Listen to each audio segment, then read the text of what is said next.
बिस्मिल्लाहिर्रहमानिर्रहीम। अस्सलाम वालेकुम। आज 18 जनवरी बरोज़ मंगल हम बात करेंगे 3 अहम केसेस के हवाले से। सुप्रीम कोर्ट ऑफ पाकिस्तान में मुराद अली शाह नाअहली केस पर अहम समाअत हुई है और अदालत ने बड़ा अहम फैसला जारी किया, उसकी तफसीलात मैं आपके साथ शेयर करूँगा। साथ हम बात करेंगे जो मीर शकील रहमान की दरख्वास्त है बरीयत की, आज नैब अदालत में अहम समाअत हुई, उसके ऊपर भी हम बात करेंगे। कोर्ट मार्शल के ख़िलाफ़ दायर दरख्वास्तों पर भी जल्द समाअत का हुक्म जारी किया है सुप्रीम कोर्ट ऑफ पाकिस्तान ने। शुगर मिलों के हवाले से केस था, उसकी मुख्तसर तफसीलात भी आपके साथ शेयर करूँगा। और PTI फॉरेन फंडिंग केस में कैसे पूरे का पूरा केस जो PTI के ख़िलाफ़ था वो नून लीग और पाकिस्तान पीपल्स पार्टी के गले पड़ गया है और पाकिस्तान मुस्लिम लीग नून और पाकिस्तान पीपल्स पार्टी को उस स्क्रूटनी कमेटी के चंद जो लाइनें थीं और सत्रें थीं उन पर मिठाइयाँ बांटना और मिठाइयाँ खाना महंगा पड़ गया, उसकी तफसीलात भी मैं आपके साथ शेयर करूँगा। पहले हम बात कर लेते हैं शुगर मिलों से हवाले से जो अहम दरख्वास्त थी और लाहौर हाई कोर्ट में समाअत हुई। और इस केस के ऊपर ये जहांगीर तरीन समेत दीगर की शुगर मिलों से मार्केट कमेटी की फ़ीस वसूली का ये मामला था। लाहौर हाई कोर्ट में अदालत ने आज जवाब तलब किया। शुगर मिलों से मार्केट कमेटी की फ़ीस वसूली केस के ख़िलाफ़ दरख्वास्तों पर लाहौर हाई कोर्ट में समाअत हुई। अदालत ने पंजाब हुकूमत, सेक्रेटरी ज़राअत समेत दीगर फ़रीक़ैन को जवाब के लिए 2 फरवरी तक मोहलत दे दी। अदालत ने शुगर मिल्स से मार्केट कमेटियों की फ़ीस वसूली रोकने के हुक्म में तौसीब बरकरार रखी। अदालत ने आइंदा समाअत पर फ़रीक़ैन के वकला को दलाल देने की हदायत कर दी। जस्टिस शाहिद वहीद साहब ने JDW समेत दीगर शुगर मिल्स की दरख्वास्तों पर समाअत की। पंजाब हुकूमत की जानिब से एडिशनल एडवोकेट जनरल राजा आरिफ अदालत में पेश हुए। एडिशनल एडवोकेट जनरल ने अदालत से इस्तदा की कि पंजाब हुकूमत, सेक्रेटरी ज़राअत समेत दीगर के जवाब के लिए मोहलत दी जाए। शुगर मिल्स की दरख्वास्त में पंजाब हुकूमत को और बाकियों को फरीक बनाया गया। मौक़िफ़ ये रखा गया था कि मार्केट कमेटियों की फ़ीस वसूली की जाती रही है। पंजाब हुकूमत ने मार्केट कमेटियों की जानिब से फ़ीस वसूली करने के लिए नया कानून बना दिया। सेक्रेटरी ज़राअत ने मार्केट कमेटियों की फ़ीस वसूली से मुतल्लिक 2 अगस्त, 7 अगस्त और 7 जुलाई 2021 को नोटिफिकेशन जारी किए और ये नोटिफिकेशन मुअत्तल किए जाएँ और जो शुगर मिलें हैं इनसे मार्केट कमेटी की जो फ़ीस है इस वसूली को ख़त्म किया जाए और इन कवानीन को कलअदम करार दिया जाए। अदालत ने जवाब तलब कर लिया पंजाब हुकूमत से और सेक्रेटरी ज़राअत से और बाकी जो महकमे हैं। फिर कोर्ट मार्शल के ख़िलाफ़ जो दरख्वास्तें थीं, जस्टिस जो अपकमिंग चीफ जस्टिस हैं उमर अता बंदयाल साहब, उन्होंने समाअत की। सुप्रीम कोर्ट में साबिक़ आर्मी अफसरान की जानिब से कोर्ट मार्शल के ख़िलाफ़ दायर दरख्वास्तों पर समाअत हुई। जस्टिस उमर अता बंदयाल साहब की सरबराही में 3 रुकनी बेंच ने समाअत की। एडिशनल अटारनी जनरल साहब ने जवाब जमा कराने के लिए अदालत से मज़ीद वक्त की इस्तदा की, जिस पर अदालत ने एडिशनल अटारनी जनरल को जवाब जमा कराने के लिए 2 हफ़्तों का वक्त दे दिया। सुप्रीम कोर्ट ने हदायत की कि केस को जल्द समाअत के लिए मुकर्रर किया जाए। दरख्वास्त गुजार साबिक़ कर्नल आज़ाद मिन्हास ने इस्तदा की कि अदालत कोई तारीख मुकर्रर कर दे। जस्टिस उमर अता बंदयाल साहब ने रिमार्क्स में कहा कि सुप्रीम कोर्ट तारीख मुकर्रर नहीं करती, लिख दिया है कि जल्द समाअत के लिए मुकर्रर किया जाए। दरख्वास्त गुजार ने कहा कि गुज़श्ता समाअत पर भी हुकूमत ने जवाब जमा कराने के लिए वक्त मांगा था। हम 26 साल से इंसाफ के लिए धक्के खा रहे हैं। जस्टिस उमर अता बंदयाल साहब ने कहा कोई बात नहीं, हम आपको आराम से सुनेंगे, आगे अल्लाह मालिक है।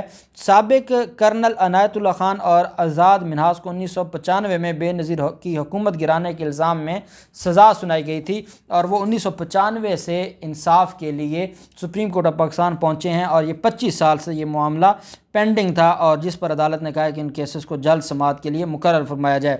प्लाटों की गैर कानूनी अलाटमेंट केस में जहां पर मीर शकील रहमान और नवाज शरीफ के खिलाफ ये रेफरेंस था, नवाज शरीफ इश्तिहारी हो गया जबकि मीर शकील रहमान की तक फ़र्द जुर्म आयद हुई। मीर शकील रहमान जेल भी काट है, ज़मानत हुई।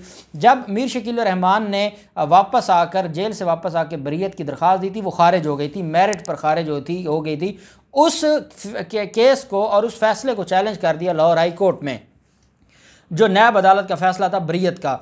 वहाँ उसको चैलेंज करके जो ऑनरेबल लाहौर हाई कोर्ट में जो अमजद परवेज़ साहब हैं उन्होंने अपनी बहस भी की और वहाँ पर अदालत में ये फ़ैसला और अदालत में ये जो अपील है इनकी तरफ से वो पेंडिंग है। लाहौर हाई कोर्ट में अभी फ़ैसला नहीं सुनाया। साथ ही इन्होंने एक नई दरख्वास्त दायर कर दी और ये नई जो दरख्वास्त थी इसमें जो नया ऑर्डीनेंस आया है उसकी प्ली लेकर इन्होंने नई दरख्वास्त दायर कर दी। आज जब अदालत में समाअत हुई तो अदालत ने इस्तफसार किया कि आप कैसे एक पहले आपने दरख्वास्त दी, अब नई दरख्वास्त आपने दे दी जज असद अली साहब के पास, जिनके पास कल मैंने आपको बताया था यूसुफ अब्बास और शरीफ ख़ानदान की ने एक दरख्वास्त दिया कि नवाज़ शरीफ की जो जायदादों की नीलामी है वो रुकवाई जाए उसी जज के पास, क्योंकि ये गैर कानूनी प्लाट अलाटमेंट केस है। तो जज असद अली ने कहा कि आपने पहले भी बरीयत की दरख्वास्त दी, वो खारिज हो गई, आपने उसको चैलेंज किया, वो लाहौर हाई कोर्ट में पेंडिंग है और आपने नई दरख्वास्त दे दी, ये क्या किया है? उन्होंने कहा जनाब कि हमारी जो दरख्वास्त है वो लाहौर हाई कोर्ट में हमने बहस की थी। अमजद परवेज़ साहब ने कहा कि हमारी बहस के बाद अदालत ने जब ये कहा था कि आपका तो ग्राउंड अब नहीं आ गई है, तो आपकी पहली ग्राउंड तो वैलिड नहीं है, मेरिट के ऊपर तो आपकी बरीयत नहीं बनती। हाँ, अगर आप ये समझते हैं कि जुरिस्डिक्शन नहीं है नैब को अब नैब ऑर्डिनेंस आने के बाद, तो आपको नई दरख्वास्त दायर करनी होगी। हमने उस केस को जो वो लाहौर हाई कोर्ट में था वो अभी वहाँ पर फैसला महफूज हो गया, फैसला वहाँ पर पेंडिंग है।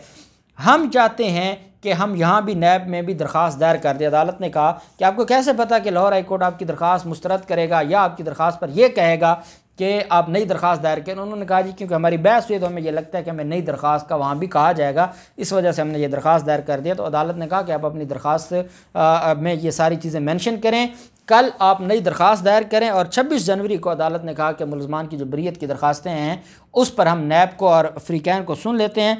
जज असद अली साहब ने अमजद परवेज़ से कहा कि हम कल ही बरीयत की दरख्वास्त आप दायर कर दें और हम कल आपकी दरख्वास्त के ऊपर जवाब तलब कर लेंगे और 26 जनवरी को हम उसके ऊपर समाअत करेंगे। एहतसाब अदालत का जो 8 सितंबर का फ़ैसला था उसको चैलेंज किया हुआ है पहले ही लाहौर हाई कोर्ट में, और अब जो मामला है वो है दोबारा एहतसाब अदालत में। अब 26 जनवरी को नई जो दरख्वास्त है मीर शकील रहमान की, अगर इनको उम्मीद होती कि लाहौर हाई कोर्ट से कोई रिलीफ मिलना है तो ये कभी भी नई दरख्वास्त ना देते, क्योंकि इनको पता है कि लाहौर हाई कोर्ट से इनकी दरख्वास्त खारिज होगी। ये नई ग्राउंड पर आ गए हैं और ये समझते हैं कि हमारा केस यहाँ नहीं बनता, नैब ऑर्डिनेंस के आने के बाद हमारा केस किसी और को जाना चाहिए और हमारे खिलाफ यहाँ से केस ख़त्म किया जाना चाहिए। ये इनकी दरख्वास्त है जिस पर 26 जनवरी को दोबारा समाअत होगी। PTI फॉरेन फंड ने केस में स्क्रूटनी कमेटी को हुक्म जारी किया है कि 10 दिनों के अंदर जो मुस्लिम लीग नून और जो बकिया जो इसमें पार्टीज़ हैं उनके खिलाफ उनके हवाले से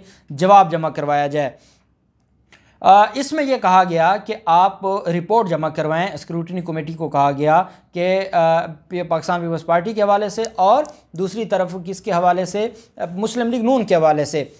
10 दिन का इलेक्शन कमीशन ने आज कहा। PTI फॉरेन फंडिंग केस पर आज समाअत हुई और इसमें मंसूर जो हैं साबिक जो अटार्नी जनरल हैं जिनको तौहीन अदालत में अटार्नी जनरल के ओहदे से हटाया गया था, उनकी तरफ से आज अहम अदालत में गुजारिश की गई और अदालत से कहा कि अभी तो मैंने इस केस के अंदर, अनवर मंसूर साहब ने कहा कि मैंने पावर ऑफ अटर्नी दी है, मैंने अभी इस केस को पढ़ना है तो मुझे थोड़ा सा टाइम दे दिया जाए तो मैं फिर अदालत से इस सारे केस के ऊपर बहस कर लूँगा।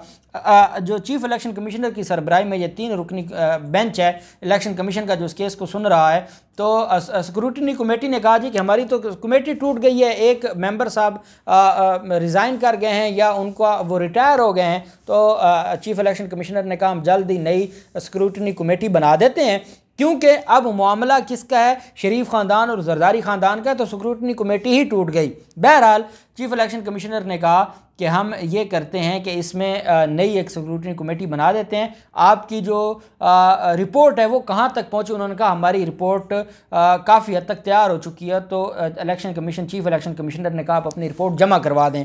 आप अपनी रिपोर्ट जमा करवाएंगे और उसके बाद फिर 10 दिन के अंदर अंदर, और साथ अनवर मंसूर साहब ने यह भी कहा कि वो भी रिपोर्ट आ जाए, फिर हम इन सारी चीज़ों को इकट्ठे लेकर चलेंगे। जबकि अकबर एस बाबर और उनके वकील ने अदालत से कहा कि जनाब ये जो जिस तरीके से स्क्रूटनी कमेटी ने रिपोर्ट दी है, ये जो रिपोर्ट है ये दुरुस्त नहीं है और कुछ चीज़ें स्क्रूटनी कमेटी ने गलत कही हैं। तो चीफ इलेक्शन कमिश्नर ने कहा कि या तो हम उस स्क्रूटनी कमेटी को सारा तस्लीम करेंगे या उस सारी को रद्द करेंगे। तो ये तो नहीं है कि जो आपको पसंद हैं जो पेजेस या सफ़ात या जो उसके अंदर पॉइंट्स हैं जो आपको पसंद हैं वो दुरुस्त हैं, जो आपको पसंद नहीं है वो गलत हैं। तो ऐसा नहीं हो सकता और इस वजह से इसको या इन टोटो हम देखेंगे या आप इसको मुकम्मल तौर पर मानेंगे या इसको मुकम्मल तौर पर आप नहीं मानेंगे, इसके अलावा और कोई ऑप्शन नहीं है।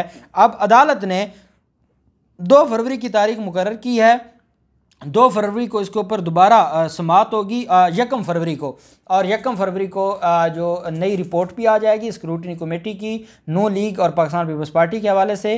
पाकिस्तान तहरीक इंसाफ की यही गुजारिश थी कि जनाब तीनों केसेस को इकट्ठा चलाया जाए, तो अदालत ने कहा ठीक है हम देख लेते हैं, और 1 फरवरी को आप अपनी बहस करें, और बाकी जो मामला है बाकियों के हद तक वो भी हम देख लेते हैं।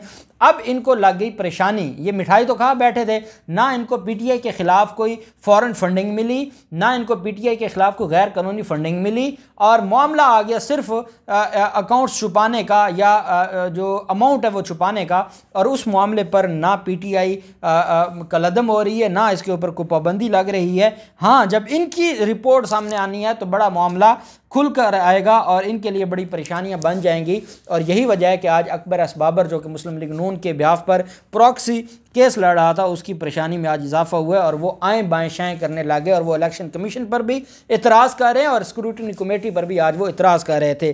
सुप्रीम कोर्ट में मुराद अली शाह की नहली के लिए दायर नज़रसानी की अपील पर दरख्वास्त हुई। वकील हैं हामिद खान साहब, उनकी तरफ से अदालत से कहा गया कि मुझे थोड़ा सा टाइम दिया जाए, आज मैं इसमें बहस नहीं कर सकता, क्योंकि अब हामिद खान साहब के पहले कुछ और उनकी तरफ से प्रायोरिटीज़ थी, अब अलग प्रायोरिटीज़ हैं। खैर, जो अदालत ने अफ्रीकैन को कानूनी नुक्ते पर तैयारी का कह दिया है, और वज़ीर आला सिंध के ख़िलाफ़ दोहरी शहरियत और अकामा की बुनियाद पर नहली के लिए नज़रसानी अपील जो दायर की गई थी, उसमें अदालत ने अफ्रीकैन को कानूनी नुक्ता पर तैयारी का हुक्म दे दिया है। जस्टिस उमर बंदयाल साहब ने रिमार्क्स देते हुए कहा कि दोहरी शरीयत पर नहली मुस्तकिल होगी या आर्जी होगी, पहला ये सवाल, इस पर अदालत ने कहा हमें आगाह करें।